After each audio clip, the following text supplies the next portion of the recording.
स्तरीय पंचायत चुनाव की, जहां आज पहले चरण की वोटिंग होगी। पहले चरण के लिए आज बैलेट पेपर के माध्यम से मतदान होगा। 53 ब्लॉक्स की ग्राम पंचायतों के लिए आज मतदान होना है। बैलेट पेपर से वोट डाले जाएंगे। गुलाबी, पीला, नीला और सफेद रंग का बैलेट पेपर होगा। बता दें कि आज जहां बस्तर संभाग में दोपहर 2 बजे तक वोटिंग होगी, तो बाकी जगहों पर दोपहर 3 बजे तक जनता वोट डालेगी। कल पहले चरण के मतदान के परिणाम भी सामने होंगे। जिला पंचायत सदस्यों के लिए गुलाबी, जनपद पंचायत सदस्यों के लिए पीला रंग, सरपंच के लिए नीला, तो वहीं पंच के लिए सफेद बैलेट पेपर होगा। बस्तर संभाग में दोपहर 2 बजे तक जहां वोटिंग होनी है, बाकी सभी जगहों पर दोपहर 3 बजे तक वोट डाले जाएंगे और वोटिंग का समय खत्म होने के बाद मतगणना की भी शुरुआत हो जाएगी, यानी कल तक नतीजे सामने आ जाएंगे। तो नगरीय निकाय चुनाव के नतीजे आने के बाद अब गांव की सरकार बनाने की तैयारी में है जनता, और ऐसे में आप देखिए तमाम तैयारियां हो चुकी हैं। 3 चरणों में होने वाले पंचायत चुनाव के पहले चरण का मतदान आज है। चुनाव अधिकारी, कर्मचारी तस्वीरों में आपको नजर आ रहे हैं, जिन्होंने पहले ही सभी तैयारियां कर ली हैं। आज सुबह मतदान शुरू होगा और बताया जा रहा है दोपहर 3 बजे तक वोट डाले जाएंगे। तो बैलेट पेपर के रंग भी आपको बता दिए, गुलाबी, पीला, नीला, सफेद। और कुल मिलाकर ये कहा जाए कि आज गांव सरकार चुनने के लिए ग्रामीण अपने घरों से बाहर निकलकर मतदान करेंगे। चलिए, कोरबा से हमारे संवाददाता लक्ष्मण महंत हमारे साथ जुड़ रहे हैं, उनका रुख करेंगे। वहीं धमतरी से राजेश हमारे साथ जुड़ रहे हैं। सबसे पहले लक्ष्मण, आपके पास आना चाहूंगी। अब गांव सरकार चुनने की बारी है और ऐसे में तमाम तैयारियां हो चुकी हैं। बिल्कुल, देखिए त्रिस्तरीय पंचायत चुनाव का आगाज हो चुका है और कोरबा जिले में जो पहले चरण का मतदान शुरू हो चुका है। कोरबा जिले में 2 ब्लॉक में, कोरबा और करतला ब्लॉक में मतदान चल रहा है। और फिलहाल मैं अभी हूँ भड़गांव के पोलिंग बूथ में। यहाँ पर भी जो ग्रामीण हैं वो अपने गांव की सरकार चुनने के लिए मतदान करने यहाँ पर पहुंचे हैं और लोगों में काफी उत्साह देखा जा रहा है। गुलाबी टेंट के बीच लोग सुबह से यहाँ पर पहुंचे हैं। आप देख सकते हैं ये मतदान केंद्र है। यहाँ पर सुरक्षा के बीच मतदान शुरू हो गया है। बैलेट पेपर से मतदान हो रहा है और ये देखिए यहाँ पर महिलाएं भी सुबह से पहुंची हुई हैं। आप देख सकते हैं अपने बच्चों को लेकर यहाँ पर मतदान करने के लिए पहुंची हुई हैं। निश्चित तौर पर एक बेहद महत्वपूर्ण चुनाव है, क्योंकि इसमें सरपंच, पंच और जिला पंचायत सदस्य, जनपद सदस्य, तमाम जो गांव की सरकार है उसके लिए मतदान होना है। यहाँ पर मैं कुछ मतदाताओं से बात करने का प्रयास करूंगा। भैया ये बताइए कि आप लोग मतदान करने आए हैं, क्या गांव को सब के लिए, ताकि हमारा गांव का बेहतर विकास हो सके। है ना? क्या विकास किस तरीके के मुद्दे रहे गांव में, क्या क्या समस्या है? मुद्दे तो बहुत हैं।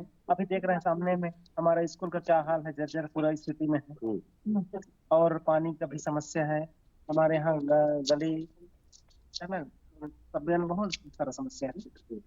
युवा मतदाता है यहाँ पर, उनसे बात करने प्रयास करूँ। बताओ मतदान करने आए हैं, क्या सोच के मतदान करने आए हैं और कैसा सरपंच नहीं पंच है? जैसे कि हम गांव का विकास करने के सरपंच होना चाहिए। अभी तक क्या स्थिति थी? तो देखिए बिल्कुल उत्साह है, युवा मतदाता लगातार यहाँ पहुंच रहे हैं। और महिलाओं से बात करने का प्रयास करूंगा। यहाँ पर महिला मतदाता भी मौजूद है जो सुबह से यहाँ पर अपनी बारी का इंतजार करने के लिए कतार में खड़ी हुई है। बताइए, आज मतदान करे बार आया है, कहा सोच के मतदान करे बार आया, कैसे सरपंच चाहिए? नहीं जाना है? आप बताइए किस तरीके से, आप बताइए। तो देखिए बिल्कुल जो मतदाता है, ग्रामीण परिवेश है, बात करें थोड़ा सा हिचकिचाते हैं, लेकिन निश्चित तौर पर सुबह से ये लोग यहाँ पर आए हुए मतदान करने के लिए, गांव की सरकार चुनने के लिए, तो काफी मतदाता में उत्साह है। फिलहाल अभी क्योंकि गांव का परिवेश है, सुबह अपने घर में काम काज करती हैं महिलाएं, इसलिए अभी तक यहाँ पर उतनी ज्यादा भीड़ नहीं है, लेकिन लगातार भीड़ आते जा रही लोग यहाँ पर पहुंच रहे हैं। जी बिल्कुल, यानी कुल मिलाकर ये कहा जाए लक्ष्मण, ग्रामीण काफी ज्यादा जागरूक है इस बार और चाहते हैं कि अपनी पसंद की सरकार चुने, इसलिए सुबह से ही पोलिंग बूथ पर नजर आ रहे हैं। आप बने रहिए हमारे साथ। राजेश का रुख करेंगे, धमतरी से हमारे साथ लाइव बने हुए। राजेश, अगर धमतरी की बात करें, यहाँ 2 विकास खंड जैसा कि मुझे जानकारी है जहां पर आज वोटिंग होनी है, क्या सुबह से ही ग्रामीणों की भीड़ नजर आ रही है या थोड़ा वक्त लगेगा, उसके बाद ग्रामीण पहुंचेंगे? जिले के जो है 2 ब्लॉकों में आज चुनाव होने हैं, इसको लेके जो है पूरे मतदान कर्मियों को भी लगाया गया है। हालांकि अभी सुबह का समय है तो अभी मतदान मतदाता जो है वो अभी मतदान केंद्रों पे नहीं पहुंचे हैं। कुछ देर माना जा सकता है कि 8 बजे के बाद जो है मतदाता जो है मतदान केंद्रों में पहुंचेंगे। अगर जिले की बात करूं तो 2 ब्लॉकों में लगभग 280 ग्राम पंचायतों में जो यहाँ पर चुनाव होना है और इसको लेके पंच के बाद सरपंच, सरपंच के बाद जनपद, जनपद और जिला पंचायत के टोटल 6 जो उम्मीदवार हैं वो यहाँ पर उनके लिए हम मतदान करेंगे। अलग अलग कलरों में जो है उन्हें बांटा गया है। तो निश्चित तौर से माना जाता है कि शहर सरकार के बाद जो है ग्रामीण सरकार चुनने के लिए ग्रामीण जो है बड़ी संख्या में निकलेंगे। दोपहर 3 बजे तक जो इन्हें समय दिया गया है अपने मतदान का प्रयोग करने के लिए। और सुरक्षा की अगर बात की जाए तो सुरक्षा की भी चाक चौबंद व्यवस्था की गई है निर्वाचन द्वारा, क्योंकि आज जो पंच और जो सरपंच है इनके निर्णय भी लगभग आज ही आ जाएंगे। और जो जनपद है और जिला पंचायत है इनके निर्णय जो है आगामी 23 तारीख को दिए जाएंगे। तो माना जा सकता है कि इसको लेके जो है जैसे स्थिति जैसे जैसे अभी जो सूर्य की तपिश बढ़ेगी तो मतदाता भी बाहर निकलेंगे और 3 बजे के बाद जो है ये कवायद ग्राम पंचायतों में और ज्यादा भी तेज होगी। इसको लेकर निर्वाचन ने पूरी तैयारियां करके रखी हुई है। और इसमें जो है इस बार देखा जा रहा है कि खासकर ग्रामीण सरकार को चुनने के लिए भी ग्रामीणों में काफी ज्यादा जो है आगे बढ़ के निकलने उत्साह दिख रहे हैं, क्योंकि ट्रिपल इंजन की सरकार तो बताई जा रही है। तो अब देखना होगा कि ग्रामीण पंचायत चुनाव में किस तरह की स्थिति बनती है। इसको लेकर निर्वाचन भी पूरी तरह मुस्तैद है और मतदाता भी जो है मतदान केंद्रों में कुछ देर बाद पहुंचने का सिलसिला जारी हो जाएगा। शुभांगी, चलिए, यानी कुल मिलाकर ये कहा जाए थोड़ा इंतजार धमतरी में करना होगा राजेश, उसके बाद ग्रामीण पहुंचेंगे। हमारे साथ बस्तर ब्यूरो रजत वाजपेयी भी जुड़ गए हैं, उनका भी रुख करेंगे। रजत, अगर बस्तर की बात करें तो यहाँ पर भी आज गांव की सरकार चुनने के लिए सुबह से ही ग्रामीण तस्वीरों में नजर आ रहे थे। कुछ देर पहले ही आपने तस्वीरें दिखाई थी। फिलहाल क्या स्थिति है? क्या संख्या उतनी ही है या संख्या में थोड़ी और बढ़ोतरी हुई है? देखिए शुभांगी जी, ये मतदान की प्रक्रिया 6:45 से शुरू हुई थी और उसके पहले से लोग जो है वो मतदान केंद्रों में दिखाई दे रहे थे। जगदलपुर से सटा हुआ आड़ावाल का ये मतदान केंद्र है। एक ही प्रीमाइसिस में 3 मतदान केंद्र बनाए गए हैं और तीनों में अच्छी खासी भीड़ नजर आ रही है।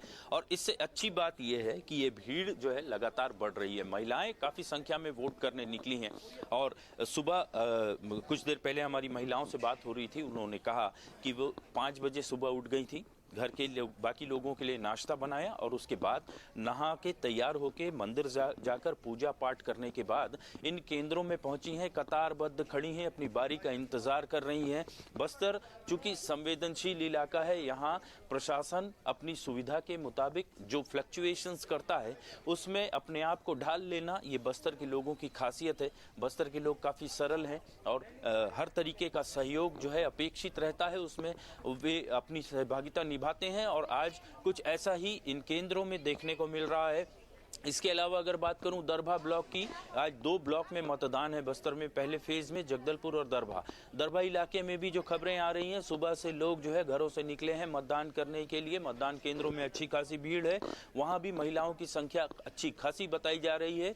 इससे एक संकेत मिलता है कि पहले विधानसभा, फिर लोकसभा, इसके बाद नगर सरकार और अब ग्रामीण सरकार। भाजपा के लोग जो अपने समर्थित प्रत्याशी हैं उनके पक्ष में यहाँ प्रचार करने के लिए पूरी ताकत उन्होंने झोंकी थी। ये कोशिश हो रही है कि चौथा इंजन लग जाए और कांग्रेस जो है वो रिज्यूम करने की कोशिश में है, क्योंकि नगर सरकार में लगातार पिछड़ने के बाद अब कांग्रेसियों की ये उम्मीद है कि ग्रामीण इलाकों में उनके पंच, सरपंच, जनपद सदस्य और जिला पंचायत के सदस्य बनेंगे। मतदाता अपनी ओर से हर तरीके की भूमिका निभाते हुए दिखाई दे रहे हैं। अपनी आहुति जो है लोकतंत्र के इस पर्व में डालने के लिए सुबह से मतदान केंद्रों में पहुंचे हुए हैं और इसका वोटिंग का प्रतिशत जो बढ़े उसको लेके जो कवायदें की गई थी, लोगों के बीच में जागरूकता लाने की कोशिश की गई थी, वह फलीभूत होता हुआ दिखाई दे रहा है। मतदान केंद्रों में यदि ऐसी ही भीड़ रही, रिकॉर्ड तोड़ मतदान इस बार संभव दिखाई दे रहा है। बिल्कुल रजत, एक और जानकारी आपसे चाहेंगे, चूंकि सेंसिटिव इलाकों में चुनौती होती है चुनाव को सही ढंग से करवाना, और आप देखिए इससे पहले भी ग्रामीणों को डराने के लिए काफी कोशिशें नक्सलियों ने भी की थी। क्या कोई डर इन ग्रामीणों में नजर आ रहा है या फिर बेखौफ होकर ये अपने मत का उपयोग करने के लिए, अपने अधिकार का उपयोग करने के लिए पहुंच रहे हैं? क्योंकि सेंसिटिव इलाकों में विशेष सावधानी बरतने के लिए फोर्स का भी यहां पर इस्तेमाल किया जा रहा है। बिल्कुल शिवांगी जी, देखिए ये तो अर्बन इलाका है। मैं आपको बताऊं ग्रामीण इलाकों में जिस तरीके से प्रचार हुआ था, मुझे पूरी उम्मीद है कि इस बार लोग मतदान करने काफी संख्या में निकलेंगे। नक्सली दरभा के इंटीरियर्स में भी नक्सलियों का नाम लेने वाला कोई हमें दिखाई नहीं दिया। बंसल न्यूज की टीम 2 दिन पहले जब ग्राउंड जीरो पर पहुंची थी, जो पेदावाड़ा, मांझीपाल, धुड़मारास, ये बहुत इंटीरियर के गाँव है जहाँ कभी नक्सलियों की मर्जी से वोट डाला करते थे और यदि नक्सलियों की मर्जी के बगैर आपकी उंगली में वो निशान दिख गया तो उंगली उंगली काट देने की धमकी नक्सली दिया करते थे। दंतेवाड़ा में कुछ इंसिडेंट हुए हैं, जो प्रत्याशी थे उनकी हत्या हुई है। नक्सलियों ने लोकतांत्रिक व्यवस्था का बहिष्कार करके लोगों के बीच में दहशत फैलाने की कोशिश जरूर की है, लेकिन वो दहशत जो है वो लोग उसे किनारे करके लोकतंत्र के इस पर्व में खुद को भागीदार बनाते हुए नजर आ रहे हैं। पूरी उम्मीद है कि इस बार मतदान 5 साल पहले की तुलना में अगर देखा जाए तो काफी बेहतर होगा। बिल्कुल, यानी ग्रामीण सकारात्मकता का संदेश दे रहे हैं रजत। और जिस तरह से आप देखिए, जागरूकता एक बहुत बड़ी वजह है कि बड़ी संख्या में आज मतदान करने के लिए ग्रामीण पहुंच रहे हैं। निश्चित तौर पर अपनी सरकार चुनने के लिए उन्होंने ये जिम्मेदारी उठाई है। फिलहाल बहुत शुक्रिया आपका तमाम बातचीत के लिए। तो कुल मिलाकर ये कहा जाए कि लगातार पंचायत चुनाव के लिए आज वोटिंग होनी है पहले चरण की, और आज जब मतगणना शुरू होगी तो कल तक रिजल्ट भी सामने होंगे। आगे